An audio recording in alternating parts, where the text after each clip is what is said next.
warahmatullahi wabarakatuh. Shalom, namo buddhaya, salam kebajikan, dan salam harmoni. Baik, sebelumnya perkenalkan, nama saya Nilo Putu Aryasmini Dewi dengan NIM 2311011016, absen 9 dari kelas IKIBK semester 4. Pada kesempatan kali ini, saya akan mempraktikkan video dari LPLBK dengan 4 teknik, yaitu teknik inokulasi, restrukturisasi kognitif, talk stopping, dan teknik reframing, yang mana nanti akan dengan setting yang berbeda-beda, dimulai dari setting bimbingan klasikal, bimbingan kelompok, konseling kelompok, dan konseling individu. Berikut adalah videonya. Baik, sebelum melanjutkan ke praktiknya, di sini saya akan menjelaskan sedikit tentang kejenuhan belajar serta indikator-indikatornya. Nah, di mana kejenuhan belajar ini adalah kondisi psikologis di mana siswa merasa lelah secara mental akibat rutinitas belajar yang sangat monoton dan tekanan akademik atau kurangnya motivasi. Kemudian, menurut KBBI, jenuh adalah sudah tidak tertarik lagi karena terlalu sering atau terlalu lama melakukan hal yang sama dan mengakibatkan bosan. Dan kemudian, belajar dalam KBBI adalah sebuah usaha untuk memperoleh pengetahuan atau keterampilan melalui pengalaman, latihan, dan pengajaran. Kemudian selanjutnya itu ada indikator-indikator dari kejenuhan belajar, diantaranya malas, yaitu perasaan enggan atau tidak ada keinginan untuk melakukan sesuatu. Kemudian ada rasa bosan, di mana kita tidak tertarik atau jenuh dengan kegiatan yang dilakukan monoton dan secara terus-menerus.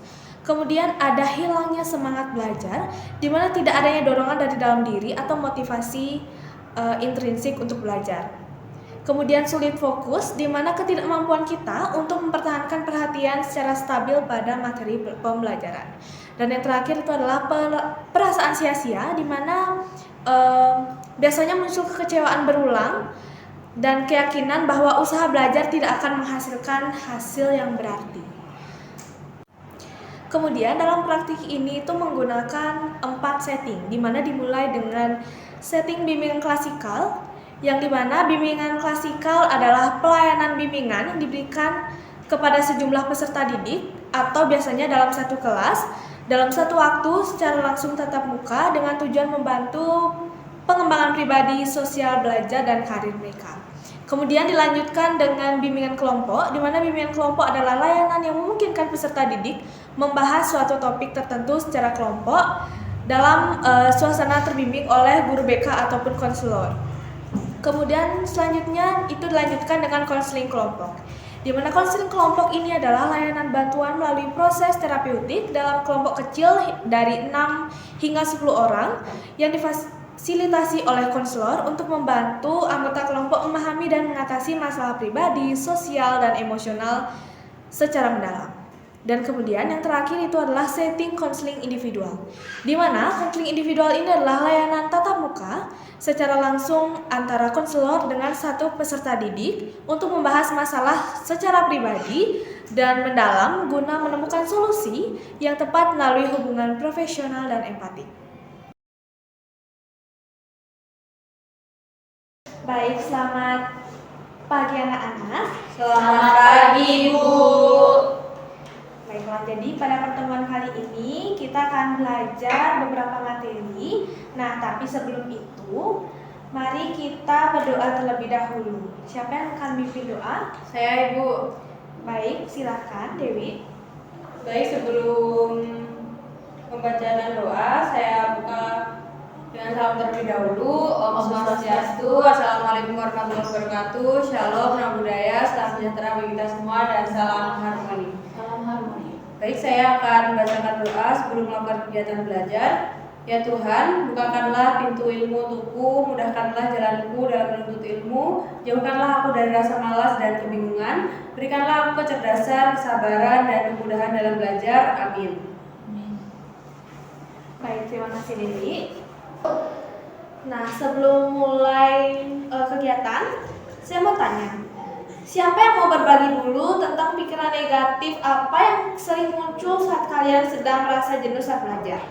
Saya, Bu. Oke, Rosa. Saya sering mikir gini, saya nggak akan pernah bisa ngerti pelajaran ini. Udah usaha juga, tetap nggak bisa. Oke, terima kasih Rosa. Nah, teknik talk stopping dimulai dari mengenali pikiran negatif seperti itu.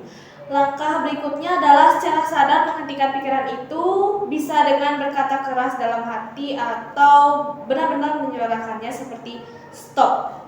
Lalu mengganti dengan pikiran yang lebih positif dan realistis. Mari kita praktikkan sekarang.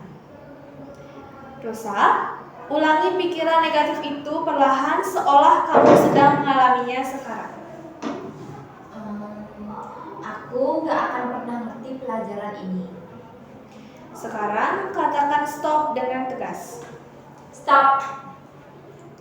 Bagus. Sekarang kita ganti dengan pikiran yang lebih sehat atau realistis. Mungkin sekarang belum ngerti, tapi kalau terus latihan, aku bisa paham pelan-pelan. Oke, luar biasa Rosa. Pikiran itu lebih memberi semangat. Teman-teman bisa kita coba satu persatu ya. Sekarang giliran yang lainnya. Saya, Bu. Oke, Dewi. Saya suka mikir, ngapain sih belajar terus? Nilai saya juga biasa aja. Oke, Dewi. Silahkan ulangi dan praktikkan. Ngapain belajar terus? Nilai saya biasa aja. Stop. Belajar bukan cuma soal nilai, tapi buat masa depan saya juga. Wah, keren sekali ya Dewi. Itu bentuk pengendalian pikiran negatif. Yuk yang lainnya, ada yang mau mencoba lagi? Apa yang kalian rasakan setelah menghentikan pikiran negatif dan menggantinya dengan pikiran yang lebih positif? Rasanya jadi lebih ringan, Bu. Biasanya kalau udah kepikiran jelek terus, saya malah makin malas. Kalau saya sih jadi sadar, ternyata saya sering mikir negatif tanpa disadari. Nah, sekarang bisa dilawan. Oke, benar sekali ya yang disampaikan oleh Wiwin dan juga Debbie. Pikiran negatif itu seperti rekaman yang terus berulang. Teknik ini akan membantu kalian untuk menekan tombol pause dan ganti rekamannya.